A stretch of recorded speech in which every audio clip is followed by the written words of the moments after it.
Hello, guys. How are you? So we are here today, and we're celebrating International Women's Day. Yay! Shout out to all the ladies, the women, the girls. How are you? So yeah. Hello, Salvanan. Hi guys, my name is Melissa Nemangwe, aka Melzuka Nemangwe, and I am from the Voice of Celebration. As you can hear, my voice is very cheerful, celebrating being a woman. Hi guys, my name is Tafaz Gwamangaba. I work with Young Achievement Sports for Development and I'm a young leader there. I'm excited that we are celebrating the International Women's Day and we are running with the theme embracing equity. So by equity it means equal opportunities in every sectors, whether it's economic, social or political. By embracing equity, it means creating an inclusive world, which means we do not have to read or write about equity, but we have to think about it and act on it.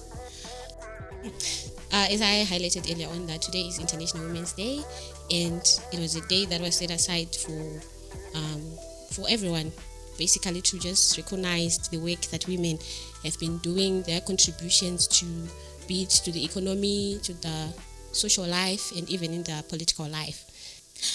So when we're talking about embracing equity, we are talking about us accepting the need for fairness and justice in all areas of life, that is in the social, political, and economic spaces. And when we go further to talk of gender equity goes beyond just being equal. We are looking at who has more need. Yes, equity. It's not just about giving us because we're asking, we want seats in parliament, we want leadership positions. It's not just about that. It's about knowing that women can do it. It's about knowing that when we have women on the tables where decisions are made, they're also able to influence the outcomes. So moving with all these that women are doing in the world, I'd like to share a quote by Jeremiah Say, which says that a man of quality respects women's equity. So when you're talking about men of quality, out there, ask yourself, are you one or not? Our government and our society is failing to implement the gender streaming strategies. For example, when you look at our CIFA boards, there is no women in CIFA boards. So the constitution is there to promote us women to also be recognized, to also be involved in all decision-making processes. But this is just on paper. When it comes to reality, we are still behind. We are still lagging behind, and it's really worrisome. And as a country, we have also ratified 2 other regional and international instruments which are there to also promote the participation of women, be it in economic life, social life, political life. But it's just on paper.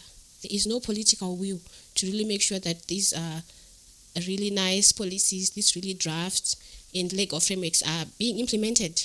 I will just give an example. We have the CEDAW, we have the Maputo Protocol, we have the Universal Declaration of Human Rights, which we as a country have ratified too. But there is really less effort to make sure that these provisions are really put into play and all the relevant actors are held accountable. If I am to scale the frameworks that we have in Zimbabwe, I would give them a 3 out of 10. Why? Because these policies, these programs, these laws, these strategies are being moved to certain populations of the nation, neglecting, or should I say neglecting, or some areas are just simply being left behind. We're talking about areas like Mazoe, many areas like Mazoe, and the greater parts of Midlands. We've got Shurugu, we've got Sherwood, we've got Towood. Those areas are being left behind. Women in those areas do not even know what equality is, what equity is. It is not a matter of them being ignorant, no. Information dissemination in those areas likely gets there a little bit later than it does to other areas. I don't know why. Maybe it's the fear of the Amashurugis in there. So if we want to improve whatever that is happening in our country, whatever that is being done for us to attain gender equality, it starts with us. we need to make sure that we do not just move these hashtags, hashtag embrace equity on social media, without us accepting equality, us accepting equity as citizens of Zimbabwe. Why? Because if we fail to do so, that is when we see women being given positions like a tokenism approach for gender equality has become normal. We talk about the quota system. You're just being given a seat. You are not even elected for the seat that you want to run for, but you're just being given. You do not sit on that seat confidently, ready to deliver, but you sit on that seat ready to be manipulated to act, not in the way you intended to act. So tokenism, it's all about a person being given a ticket and being taught how to use the ticket, not the person getting the ticket and using that ticket based on how it is supposed to be used. Vakadzi tiringopiwa mapositions but kuti tive nesimba neposition iyoyo hatina. And I would like to say to my fellow women, let's stand up for ourselves and let's choose to be warriors. Let us not be victims. So to those women, I have one who is outstanding. The one that I call my role model is Chimamanda. She's a well-known feminist. She's an author. She has wrote so many pieces on women empowerment and on feminism. And one of her quotes in one of her books and in one of the lectures that she was explaining and trying to highlight the importance of feminism to the world, she highlighted that because when there is true equality, resentment does not exist. This is a really powerful quote for me, because when we talk of true equality, it means a lot. It's not just about giving women things because we are asking for it, but it's about also recognizing and realizing that we have the ability.